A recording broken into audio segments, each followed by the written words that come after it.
لیکن دنیا کا کاز کیا ہے, اس کریشن کو بنانے کا کاز کیا ہے؟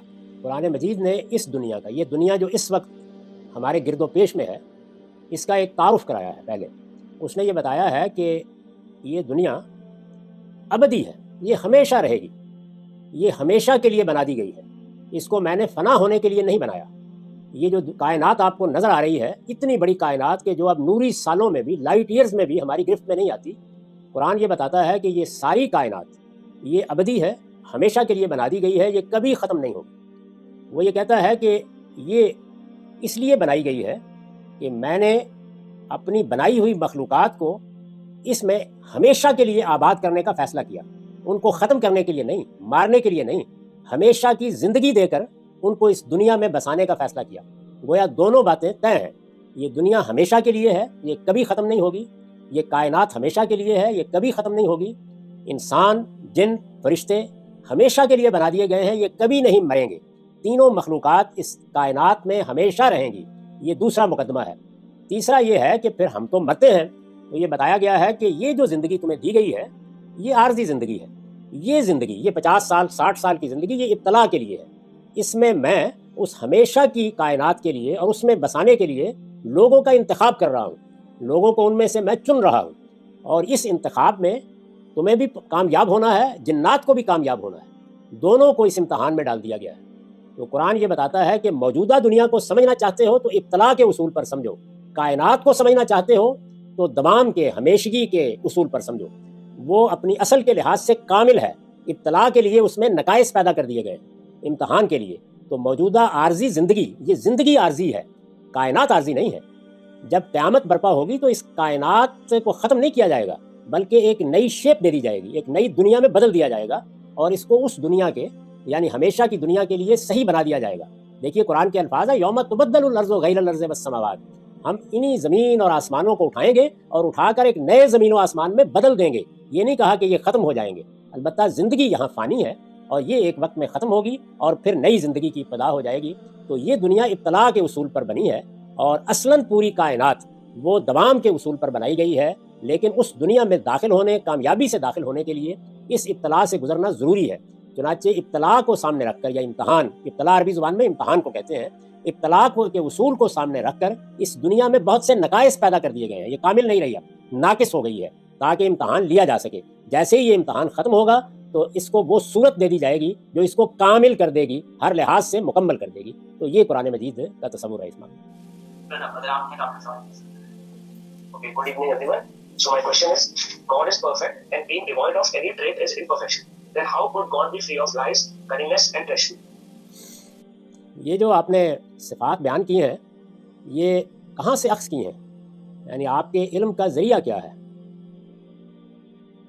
کیا آپ بتا سکتے ہیں؟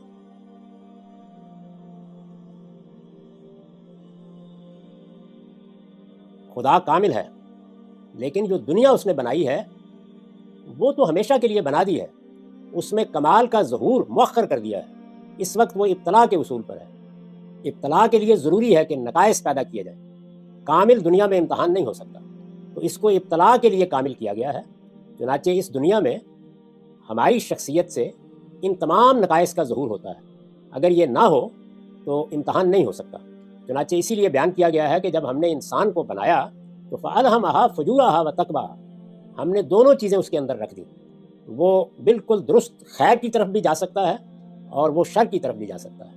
یہی امتحان ہے. یہ دونوں چیزیں اس وقت تک ہمارے ساتھ یکساں رہیں گی جب تک ہم موت کے دروازے سے گزر کر خدا کی کامل دنیا میں داخل نہیں ہو جاتے. تو یہ دنیا تو خدا کے کامل ظہور کی دنیا نہیں ہے, یہ نقائص سے بھری ہوئی دنیا ہے, اور یہ ہر پہلو سے ناقص ہے, اور بنائی گئی ہے اسی مقصد سے تاکہ ابتلا کے قانون کے مطابق انسان اس سے گزر سکے.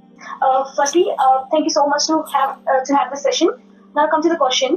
If the God in Islam is fair and even-handed, then how can he give free passes to heaven in form of prophethood to a few, whereas others have to face tests and trials to get those passes or to get the pass of the heaven or the paradise?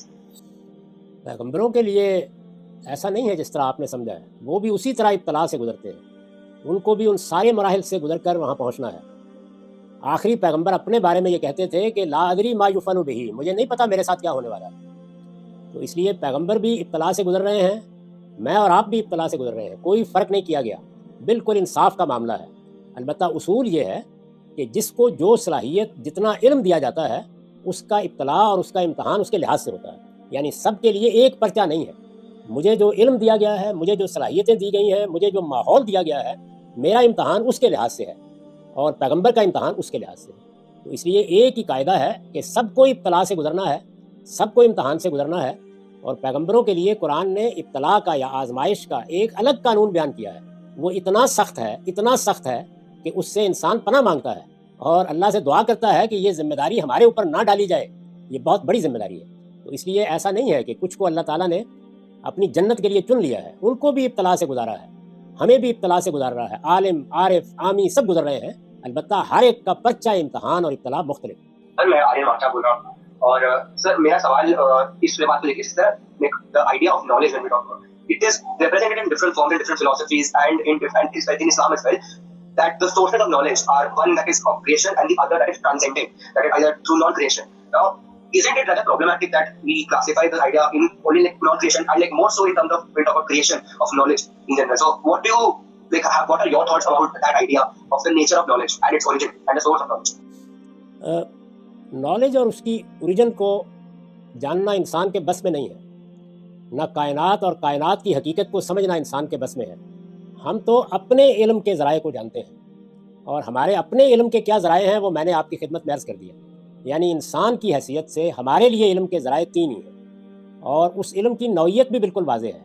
یعنی وہ علم ہمارے حواس طے کرتے ہیں کہ کیا ہے۔ مجھے اس علم کے تک رسائی کے لیے کچھ باطنی حواس دیے گئے ہیں، کچھ ظاہری حواس ہیں، وہ دونوں ریلیٹ کرتے ہیں خارجی دنیا سے۔ ایک دنیا میرے اندر ہے، ایک باہر ہے۔ اندر کی دنیا کو بھی میں اپنے حواس سے متعلق کرتا ہوں، باہر کی دنیا کو بھی، اور اس کے بعد میرے اندر یعنی انسان کے اندر نظر و استدلال کی صلاحیت ہے۔ جب اس کو آپ ایک پریمسز دے دیتے ہیں، ایک وجودی حقیقت دے دیتے ہیں، تو وہ اس سے انفر کر لیتا ہے ایک دوسری حقیقت کو۔ اس کی میں نے مثال دی تھی کہ جب وہ دیکھتا ہے کہ سیب نیچے گر رہا ہے تو یہ ایک وجودی حقیقت ہے، وہ اس سے جو چیز انفر کرتا ہے وہ یہ ہے کہ کوئی قوت اس کو کھینچ رہی ہے۔ تو یہ دوسرا ذریعہ ہے، اور تیسرا خبر ہے۔ تو ہمارا علم یہ ہے، اس کے حدود یہی ہے، یہ اس سے آگے نہیں جا سکتا۔ یہ کریشن سے ماورا علم کیا ہے، اس کی اوریجن کیا ہے، اس کی حقیقت کیا ہے، وہ ہماری گرفت کی چیز نہیں۔ لہٰذا یہی وجہ ہے کہ دیکارت نے جب انسانی علم کو یہ بتایا کہ اسے محدود ہو جانا چاہیے تو اعلیٰ سائنس وجود میں آ گئی۔ یہی انسان کے لیے بہت بڑا بلیسنگ ثابت ہوا کہ اس نے اپنے علم کے حدود متعین کر لیے، اور اس نے یہ کہا کہ اس کائنات سے ماورا کا علم محض خیال ہے، یعنی میں اگر قائم کروں تو خیال قائم کر سکتا ہوں۔ چنانچہ تمام میٹا فزکس، خواہ وہ پلیٹو کی ہو، افلاطون کی ہو، خواہ وہ ہمارے مسٹکس کی ہو جس کو وحدت الوجودی مابعد الطبیعیات کہا جاتا ہے، خواہ وہ برگساں جیسے وجدانی مفکرین کی ہو، یہ تمام مابعد الطبیعیات محض خیال ہے۔ تو کریشن سے ماورا، اس تخلیقی عمل سے ماورا جو ہمارے سامنے ہے، کسی علم تک ہماری رسائی کا کوئی ذریعہ ہمارے پاس نہیں ہے۔ ہمارا علم ہماری اس دنیا تک محدود ہے۔ اس دنیا سے مراد یہ زمان، یہ ٹائم، یہ اسپیس جس میں ہم ڈال دیے گئے ہیں، یہ مادہ۔ تو ہمارے علم کی حد بندی کر دی گئی ہے کہ وہ زمان، مکان اور مادے کے اندر کی کائنات کا علم ہے، اور اس کے ذرائع وہی 3 ہیں جو میں نے آپ کو بتا دیے ہیں۔ یعنی ادراک بالحواس ہے، حواس کے ذریعے سے حاصل ہونے والا علم، یہ حواس ہے جس کی طاقت کو بڑھا کے ہم نے سائنس کی عظیم ایجادات کر لی ہے، یہ کچھ بھی اس کے سوا نہیں ہے۔ اور دوسری چیز نظر و استدلال، اور تیسری خبر۔ تو یہ ذرائع ہیں ہمارے پاس، یہ ہمارے علم کی حد ہے۔ یہ ہمارا علم اپنے استدلال، اپنے مقدمات، اپنے پریمسز میں ٹائم، اسپیس اور میٹر کے اندر کا علم ہے۔ یہ اس سے ماورا ٹرانسینڈنٹ حقیقتوں کو نہ سمجھ سکتا ہے، نہ ان تک رسائی حاصل کر سکتا ہے، نہ ان تک جا سکتا ہے، اس کے پاس کوئی ذریعہ ہی نہیں۔ عالم کا اس سوال کا دوسرا حصے میں ہم نے پوچھا کہ جو ریویلیشن ہماری جو کتابیں ہیں ہمارے پاس خدا کی طرف سے، ہم انہیں کریشن مانیں گے یا انہیں خدا کا ایک ایٹریبیوٹ مانیں گے؟ اور کا کہنا ہے کہ اگر ہم کریشن مانیں گے تو بھی پرابلمٹک ہے، اگر خدا کا ایٹریبیوٹ مانیں گے تو بھی پرابلمٹک ہے۔ تو اسلام کیسے دیکھتا ہے یہ کتابیں خدا کا ایک ایٹریبیوٹ ہے یا ایک کریشن؟ دیکھیے، یہ کتابیں ہمارے لیے وجود میں آئی ہیں، میں نے اسی لیے اس کا اصولی جواب دیا ہے۔ یعنی اگر آپ میرے جواب پر غور کریں تو اس میں اس سوال کا جواب میں نے دے دیا ہے۔ ہمارے لیے یہ کتابیں وجود میں آئی ہیں، کائنات ہمارے لیے وجود پذیر کی گئی ہے۔ تو جب یہ ہمارے لیے ہے تو پھر یہ تخلیق ہے، ان میں سے کوئی چیز بھی تخلیق سے ماورا نہیں ہو سکتی۔ یعنی ہم زمان اور مکان اور مادے کے اندر کھڑے ہیں، تو ہمارے لیے لفظ بھی اسی دنیا کے اندر کی چیز ہے، ہمارے لیے معنی بھی اسی دنیا کے اندر کی چیز ہے۔ ہم اس دنیا کے اندر معنی اور لفظ کے باہمی ربط سے چیزوں کو سمجھتے ہیں۔ ہمارے درمیان کمیونیکیشن کا ذریعہ معنی پر لفظ کا لباس پہنانا ہے۔ یہ عمل تخلیقی عمل ہے، اس وجہ سے اس میں کوئی بحث ہی نہیں ہو سکتی. کتاب جب میرے ہاتھ میں آ گئی ہے تو وہ جو کچھ بھی حقیقت میں ہے وہ میرے پاس تخلیق ہو کے آئے گی تو میں اس سے ریلیٹ کر سکتا ہوں, ورنہ کر ہی نہیں سکتا. شکریہ آپ صاحب. یا آپ ہیں, اگر آپ ہیں اپنا سوال پوچھیں. لگتا ہے نہیں ان کا سوال پوچھنا ہے. ان کا پوچھنا ہے کہ اگر گاڈ اومنی پوٹنٹ, اومنی سائنٹ اور گڈ ہے تو پھر ایون کیسے ایگزسٹ کرتا ہے؟ اس لیے کہ اس نے یہ عارضی دنیا امتحان کے لیے بنائی ہے, تو اس لیے یہاں خدا کی ذات کا کامل ظہور نہیں ہوا, وہ موت کے بعد کی دنیا میں ہوگا. اس دنیا کو ابتلاء کے اصول پر بنایا گیا ہے. اس میں یہ موقع رکھا گیا ہے کہ انسان اپنے ارادے کو غلط استعمال کرے. اس میں نقائص رکھے گئے ہیں, وہ نقائص پیدا کیے گئے ہیں اس میں تاکہ یہ دنیا ابتلاء بن سکے. اگر یہ سارے نقائص دور کر دیے جائیں تو یہ فوری طور پر ابتلاء یا امتحان کی دنیا نہیں رہے گی. تو اس لیے یہ ایول یا شر جس کو آپ کہتے ہیں وہ اس دنیا میں اس لیے نظر آتا ہے کہ یہ ابتلاء کے اصول پر عارضی طور پر بنائی گئی ہے. اس کو آپ ایک مثال سے اس طرح سمجھیے کہ ایک کسان جب کوئی فصل اگانا چاہتا ہے تو پہلے وہ ایک نرسری لگاتا ہے, تو نرسری میں اور طریقے سے معاملات کیے جاتے ہیں, اور جب فصل کو کھیت میں لے جایا جاتا ہے تو اور اصول پر معاملے کیے جاتے ہیں. تو اس میں تو کوئی شک نہیں کہ اللہ تعالیٰ پوری قدرت رکھتا ہے, وہ نہایت حکیم ہے, اس کا علم بھی ابدی ہے, لیکن اس نے اپنا فیصلہ سنا دیا ہے کہ میں نے یہ عارضی دنیا بنائی ہے, نقائص اس میں رکھے ہیں تاکہ میں تمہیں امتحان اور ابتلاء سے گزار کر تمہارا انتخاب کر سکوں اپنی اس دنیا میں آباد کرنے کے لیے جو میں آگے آباد کرنے والا ہوں. لیکن وہ پوری دنیا اس نے ابھی سے بنا دی ہے. یہ اس وقت جو آپ کو پوری کائناتیں نظر آ رہی ہیں, یہ سارا کاسمس, یہ سارا مادہ, یہ جو کروڑوں اربوں کی تعداد میں گلیکسیز ہیں, یہ سب اصل میں کیا ہے؟ یہ خام مال ہے, میٹیریل ہے جو وجود میں آ چکا ہے. بس اس کو ایک شیپ دینی ہے اور وہ دنیا وجود میں آ جائے گی جو پھر ہمیشہ کے لیے رہے گی. باقی سوال یہ ہے کہ جب مسلم کعبہ کی طرف ڈائریکشن میں نماز پڑھتے ہیں اور کہتے ہیں کہ کعبہ صرف ایک سمبل ہے, تو وہ کیسے الگ ہے جب ہندو یہاں بتوں کی پرستش کرتے ہیں اور کہتے ہیں کہ وہ اصلی خدا کے لیے بس کانسنٹریٹ کرنے کے لیے ان کو کعبہ کی طرف آپ نے فرمایا. یہ کعبہ ایک مسجد ہے اور کچھ نہیں ہے, کوئی سمبل بھی نہیں ہے, مسجد ہے. کعبے کا نام ہے مسجد الحرام, یعنی نماز پڑھنے کی جگہ ہے, اس کے سوا کچھ نہیں ہے. مسلمانوں کی نماز میں جب جماعت کرائی جاتی ہے تو نظم پیدا کرنے کے لیے ایک نشان مقرر کر دیا گیا ہے. قرآن نے سورہ یونس میں بتایا ہے کہ جب حضرت موسیٰ کی قوم کو یہ کہا گیا کہ وہ نماز کا اہتمام کریں تو ان کے گھروں کو قبلہ بنا دیا گیا. یہ کچھ بھی نہیں ہے. تو کعبہ ایک مسجد ہے, اس کے سوا کچھ نہیں. اس کا نام ہی المسجد الحرام ہے, وہ دنیا میں پہلی مسجد ہے جو بنائی گئی. ان کا پوچھنا ہے کہ جب 95% لوگ اپنا دھرم نہیں بدلتے اور نماز کو پڑھتے ہیں, اپنا کیا نہیں بدلتے؟ اپنا ریلیجن نہیں بدلتے, جی جی, جس ریلیجن پیدا ہوتے ہیں اسی میں مر جاتے ہیں اور ریلیجن کو پڑھنے کی کوشش نہیں کرتے, الگ الگ ریلیجن میں جا کے پڑھتے ہیں اور پھر سمجھیں اور پھر کچھ کرتے ہیں, اور وہ لوگ گڈ بھی ہوتے ہیں اور ان کے ایکشن بھی اچھے ہوتے ہیں کئی بار. تو پھر خدا اتنا ظالم کیوں ہوگا کہ اچھے لوگوں کو ان کی اگنورینس کے لیے ہیل میں ڈال دے گا, جہنم میں ڈال دے گا؟ خدا نے ایسی کوئی بات نہیں کہی. قرآن میں بالکل واضح بتا دیا ہے کہ میں صرف وہ چیزوں میں تمہارا امتحان کرتا ہوں جو میں نے تمہیں دی. تو ہر شخص جتنا علم اس کو دیا گیا, جس ماحول میں وہ پیدا کیا گیا ہے, اس کے لحاظ سے سوالوں کا جواب دے گا. یعنی اس کے پاس کتنا علم ہے. یہ قرآن کے الفاظ میں ہیں کہ نبلوکم فیما آتاکم, جو میں نے دیا ہے. تو میں جہاں پیدا ہوا ہوں وہاں مجھے کتنا شعور ملا, کتنا علم ملا, اس علم کے ساتھ میں کتنی دیانت کے ساتھ معاملہ کرتا رہا. میرے سامنے اگر کوئی حقیقت آئی تو کیا میں نے اس کو ایکسیپٹ کیا, یہ میرا امتحان ہے. تو اس لیے اس سے کوئی فرق ہی نہیں پڑتا کہ کوئی کس گھر میں پیدا ہوا ہے, کس جگہ پیدا ہوا ہے, اس کو ملا کیا ہے اور اس نے اس کے ساتھ کیا رویہ اختیار کیا, کیا ایٹیٹیوڈ اختیار کیا. امتحان یہ ہے. تو مجھے جتنا علم ملا ہے میرے ساتھ اس کے لحاظ سے معاملہ ہوگا. ایک ہندو کو جو علم ملا ہے اس کے لحاظ سے اس کے ساتھ معاملہ ہوگا. ایک مسیحی کو جو علم ملا ہے اس کے ساتھ اس کے لحاظ سے معاملہ ہوگا. اصل سوال یہ ہے کہ جو علم مجھے دیا گیا اور جس علم کو حاصل کرنے کی صلاحیت میرے اندر رکھی گئی, کیا میں نے اس کا حق ادا کر دیا؟ سوال یہ ہوگا. سر نصرت کا سوال یہ ہے کہ the uncomparable God is the only everlasting reality, but after promising humans the eternal life, he has created one place where humans are comparable to him in the everlasting nature. یہ اس کی بڑی عنایت ہے. یعنی ہم ہمیشہ سے تو نہیں تھے, لیکن اس نے ہمیں بھی ہمیشہ کے لیے اور جنوں کو بھی, یعنی تینوں مخلوقات کو یہ خبر دے دی ہے کہ اب تم ہمیشہ سے میرے ساتھ رہو. تو یہ اس کا کرم اور اس کی عنایت ہے. البتہ یہ بتا دیا ہے کہ یہ ہمیشہ سے رہنا تمہارا کوئی استحقاق نہیں ہے, یہ میرا کرم اور میری عنایت اور میری رحمت. My question is, why does Islamic culture tend to run towards Arab culture? It is showing the supremacy of superiority of one race over another. نہیں, اسلام کا کوئی عرب کلچر نہیں ہے, کوئی عجم کلچر نہیں ہے. اسلام کی تعلیمات میں کسی اس طرح کی چیز کو نہیں رکھا گیا, لیکن چونکہ آخری پیغمبر عرب میں آئے اور اسلام ایک پیغمبر کا دین نہیں ہے. اسلام کا آخری پیغمبر عرب میں آیا, اس سے پہلے کا پیغمبر فلسطین میں آیا، اس سے پہلے کا پیغمبر مصر میں پیدا ہوا. تو بے شمار پیغمبر جتنے ہیں وہ سب اسلام کے پیغمبر ہیں. اس وجہ سے اسلام کا کوئی ایک علاقہ یا کوئی ایک نسل کوئی کلچر نہیں. اسلام تو یہ کہتا ہے کہ وہ سب پیغمبروں کا دین ہے. آدم سے لے کر محمد تک ہزاروں پیغمبروں کا دین اسلام ہے. سب کی تعلیم ایک ہی ہے، سب نے ایک ہی دین دیا ہے، سب ایک ہی دین بتانے کے لیے آئے تھے. ان کے دین میں کوئی فرق ہی نہیں تھا. ہمیشہ سے خدا کا اعلان ہے کہ میرا دین ایک ہی رہا ہے. اور وہ دین کیا ہے، اس کا نام کیا ہے؟ اس کا نام ہے سبمیشن. اسلام کسی علاقے کا نام نہیں ہے، کسی شخص کا نام نہیں ہے.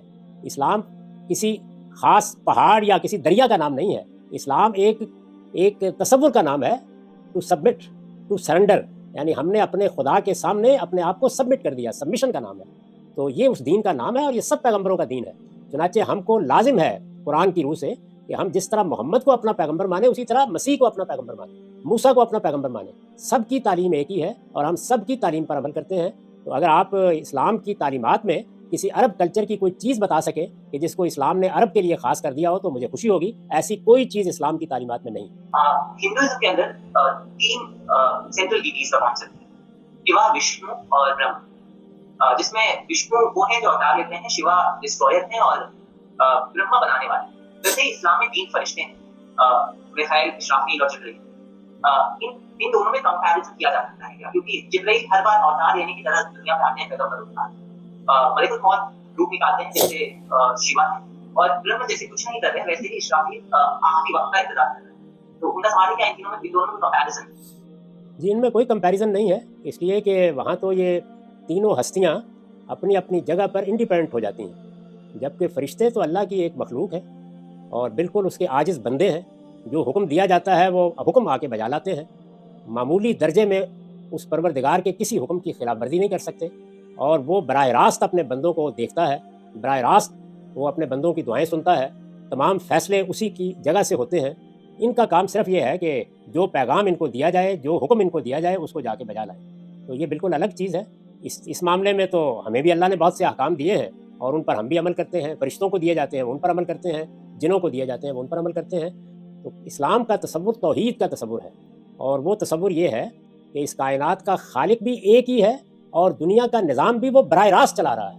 الا لہ الخلق والامر، دونوں چیزیں اس کے اپنے ہاتھ میں ہیں. البتہ انسانوں کے ساتھ یا اپنی مخلوقات کے ساتھ معاملہ کرنے کے لیے وہ اپنی مخلوقات سے کام لیتا ہے، اور وہ مخلوقات 3 ہیں بنیادی طور پر، یعنی شعوری احساس رکھنے والی مخلوقات. فرشتے وہ بھی اس کی مخلوق ہیں، وہ اس نے بنایا ہے ان کو، جنات اور انسان. اور اگر آپ مادے کی تینوں صورتوں کا مشاہدہ کریں کہ مادہ اپنی ٹھوس صورت میں ہوتا ہے، انرجی کی فارم میں ہوتا ہے، اور روشنی یا لائٹ کی فارم میں ہوتا ہے، تو گویا مادے کی تینوں صورتوں سے اس نے 3 مخلوقات بنا دی ہیں. نور سے فرشتے، اور انرجی سے یا آگ سے جنات، اور مٹی سے انسان. تو تینوں مخلوقات اس کائنات میں جو میٹیریل موجود ہے اس سے بنائے گئے ہیں. وہ اس سے ماورا کوئی چیز نہیں ہے. نہ وہ کوئی دیوی ہیں، نہ وہ کوئی دیوتا ہیں، نہ ان کو کوئی اختیارات دیے گئے ہیں. وہ صرف حکم کے بندے ہیں. ان کا کام یہ ہے کہ جو حکم دیا جائے آ کے اس کی پیروی کریں. تو اس لیے یہاں خدا کے ساتھ کوئی شریک نہیں. ان کا سوال ہے کہ جب خدا اومنی پوٹنٹ ہے، اس کے پاس تمام طاقتیں ہیں، تو وہ اپنے میسج کو کیری کرنے کے لیے فرشتوں کو کیوں یوز کرتا ہے؟ اس لیے کہ ہمارے پاس ساری طاقتیں نہیں ہیں. ہم بندے بالکل عاجز ہیں. یعنی خدا چونکہ اس مادی دنیا سے ماورا ہے، وہ مادہ نہیں ہے، وہ زمان و مکان میں بندھا ہوا نہیں ہے، تو ہم اس کے ساتھ ریلیٹ نہیں کر سکتے. جب نہیں کر سکتے تو ایک درمیان کا واسطہ ہے جس سے پیغام پہنچایا جائے. یہ کمزوری ہماری ہے. یعنی میرا مسئلہ یہ ہے کہ میرے کان ایک خاص حد سے زیادہ نہیں سن سکتے، تو اس کی قوت بڑھانے کے لیے پھر آپ کو ایجادات کرنی پڑتی ہیں. آپ وہاں بیٹھے ہوئے میرے ساتھ براہ راست بات نہیں کر سکتے. تو یہ کمزوری میری ہے، نہ کہ خدا کی. صاحب اگلا سوال ہے کہ گاڈ نے فری ول کیسے دی؟ مطلب اگر گاڈ بار بار انٹروین کرتا رہتا ہے دنیا کے کریشن میں، تو فری ول کیسے؟ انٹروین صرف اس وقت کرتا ہے جب کوئی بڑا فساد پیدا ہونے کا اندیشہ ہو. عام حالات میں نہیں کرتا. اور جب انٹروین کرتا ہے تو اس موقع کے اوپر پھر امتحان بھی ختم ہو جاتا ہے. تو فری ول ہے جس کا امتحان ہے. جب تک میں فری ول کو استعمال کر سکتا ہوں مجھ سے پوچھا جائے گا.